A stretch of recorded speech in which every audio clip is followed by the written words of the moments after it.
Assalamualaikum warahmatullahi wabarakatuh. Salam sejahtera untuk kita semua. Om Swastiastu, nama budaya, salam kebajikan, rahayu rahayu rahayu. Jadi pada video klip kali ini saya akan menjelaskan sedikit tentang konsep-konsep dari pemerintahan daerah dan desa. Nah, sebelum saya menjelaskan konsep-konsep dari pemerintahan daerah dan desa, sebelum saya memperkenalkan diri saya, bahwa nama saya Vincenzius Tamaama, NIM 2022-210139. Nah, tujuan dari video klip ini untuk memenuhi tugas dari mata kuliah administrasi pemerintahan daerah dan pemerintahan desa. Jadi, langsung saja saya akan menjelaskan sedikit tentang konsep-konsep pemerintahan daerah dan desa. Yang pertama ada konsep pemerintahan daerah. Nah, pemerintahan daerah ini berasal dari local governance, yang pada intinya pemerintahan daerah ini dia mengandung 3 pengertian. Yang pertama ada pemerintah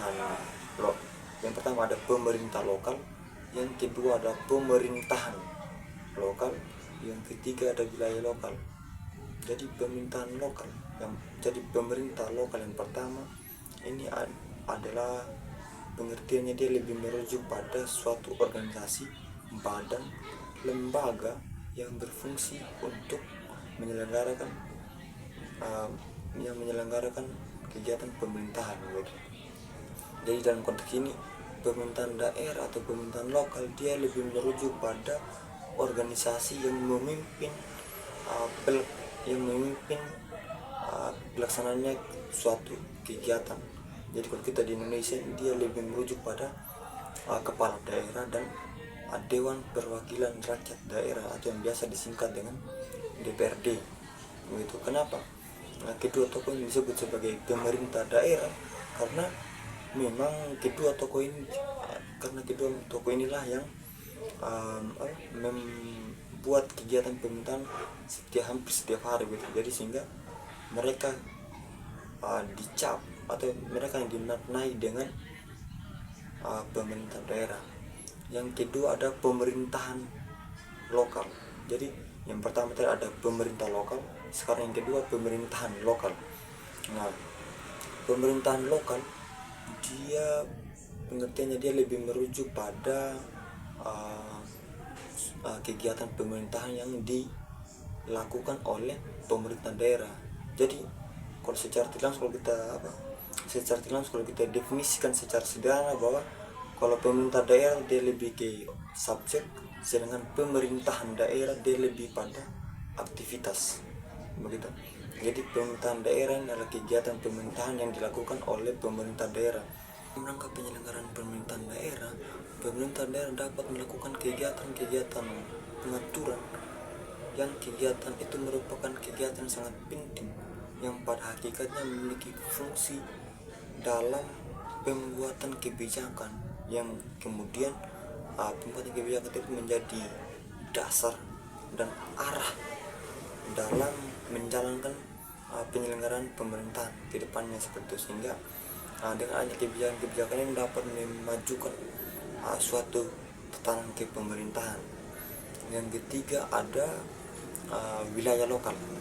Nah, wilayah lokal dalam artian itu dia lebih merujuk pada wilayah pemerintahan atau daerah otonom. Jadi perlu kita ketahui daerah otonom itu apa dan bagaimana. Jadi yang perlu kita ketahui terlebih dahulu adalah daerah otonom. Jadi kalau dalam konteks Indonesia dia memiliki beberapa daerah-daerah otonom. Jadi daerah otonom itu adalah daerah yang memiliki hak untuk mengatur dan mengurus urusan pemerintahan yang diberikan oleh pemerintah pusat, begitu. Jadi secara tidak langsung pemerintah pusat dia memberikan wewenang kepada pemerintah daerah bagaimana pemerintah daerah bisa memajukan daerahnya sendiri, begitu. Sehingga pemerintah daerah memiliki hak dan wewenang yang juga untuk mengatur daerahnya dan bagaimana caranya dia untuk memajukan daerahnya sendiri seperti itu. Oke, yang berikutnya adalah konsep pemerintahan desa. Jadi pemerintahan desa itu terdiri dari pemerintah desa dan badan permusyawaratan desa atau disingkat dengan BPD. Jadi yang masuk dalam pemerintahan desa itu adalah kepala desa dan aparat desa. Nah, sesuai dengan PP nomor 72 tahun 2005 pasal 29, di situ dijelaskan bahwa badan permusyawaratan desa adalah lembaga yang merupakan perwujudan demokrasi yang sebagai penyelenggara pemerintahan desa sebagai unsur penyelenggara pemerintah. Jadi anggota permusyawaratan desa adalah wakil dari penduduk yang bersangkutan yang masuk berdasarkan keterwakilan wilayah atau yang dipilih secara musyawarah ataupun mufakat. Jadi itu berkaitan dengan konsep-konsep pemerintahan desa. Mungkin hanya itu yang bisa saya sampaikan terkait dengan konsep pemerintahan daerah dan desa. Atas perhatiannya saya ucapkan limpah terima kasih. Sekian, wassalamualaikum warahmatullahi wabarakatuh.